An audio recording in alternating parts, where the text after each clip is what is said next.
एक समय की बात है। शिवपुर नाम के गांव में एक लड़की रहा करती थी जिसका नाम रूबी था। रूबी के बाल बहुत लंबे और घने थे, जिसकी चर्चा आस पड़ोस के गांव में भी हुआ करती थी। रूबी को अपने बालों पर बहुत घमंड था और वो नई नई चीजें अपने बाल में लगाया करती थी ताकि उसके बाल और भी सुंदर हो जाएं। राधा दीदी, मेरे बाल बड़े टूट रहे हैं। लगता है कुछ दिनों में मैं गंजी हो जाऊंगी। रूपाली दी, मौसम चेंज होते ही मेरे बालों का भी यही हाल हो जाता है। ना जाने मैं क्या करूं। उन दोनों औरतों की बात सुनकर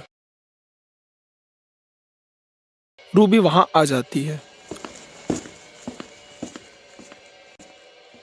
और कहती है, अरे दीदी, मेरे बाल भी बड़े कमजोर हो गए हैं। ना जाने किसकी नजर लग गई है। पर रूबी, तुम्हारे बाल तो बड़े सुंदर हैं, तुम ऐसे क्यों बोल रही हो? मेरे तुम्हारे जैसे बाल होते तो मैं हमेशा संभाल के रखती। अरे दीदी, काहे के बाल झाड़ हो गए हैं सारे के सारे। ये कहकर रूबी वहां से चली जाती है। देखो तो कैसे बीच में आकर बोलकर चली गई। इसे अच्छे से पता है कि इसके बाल बहुत सुंदर हैं, इसीलिए मुफ्त की तारीफ बटोरने आई थी कल मुही। उसी गांव में रोहित नाम का एक लड़का रूबी को मन ही मन पसंद करता था और रूबी उसे जरा भी भाव नहीं देती थी। रोहित ने कई बार रूबी को अपने मन की बात बताई और रूबी हमेशा उसे जलील कर कर भगा देती थी। तुम मुझसे प्यार कैसे कर सकते हो? खुद की शक्ल देखी भी है? मुझे तो कोई अमीर नौजवान ही ले जाएगा। और तुम राहुल, आज के बाद मेरे आसपास भी मत भटकना, वरना लोग सोचेंगे रूबी के स्टैंडर्ड्स को क्या हो गया है। रूबी की बात राहुल के दिल पर लग जाती है और वो बदला लेने का प्लान बनाता है। अगली सुबह राहुल भेष बदलकर तेल बेचने निकल पड़ता है। रूबी उस तेल को खरीद लेती है और रात में लगाकर सो जाती है।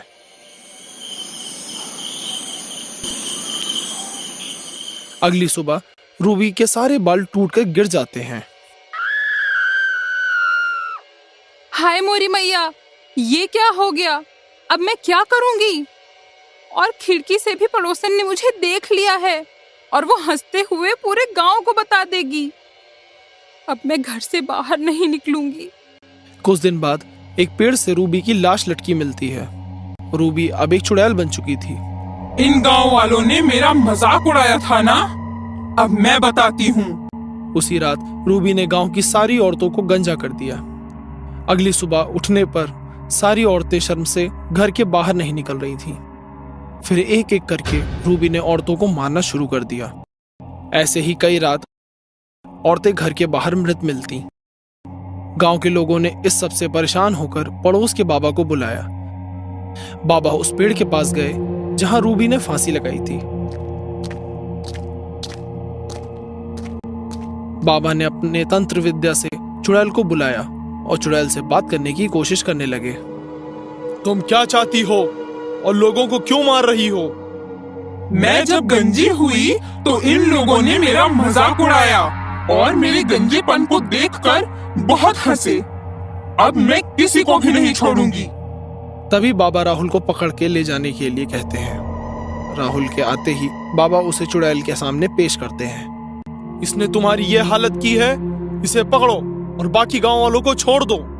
चुड़ैल ने राहुल को बहुत पीटा और उसे भी गंजा कर दिया। रूबी, मुझे माफ कर दो। मैं तुम्हारे बाल नहीं लौटा सकता, पर एक विग दे सकता हूँ जिससे तुम्हारे बाल वापस मिल जाएंगे। राहुल उस चुड़ैल को एक विग लगाकर देता है और रूबी की आत्मा को मुक्ति मिल जाती है।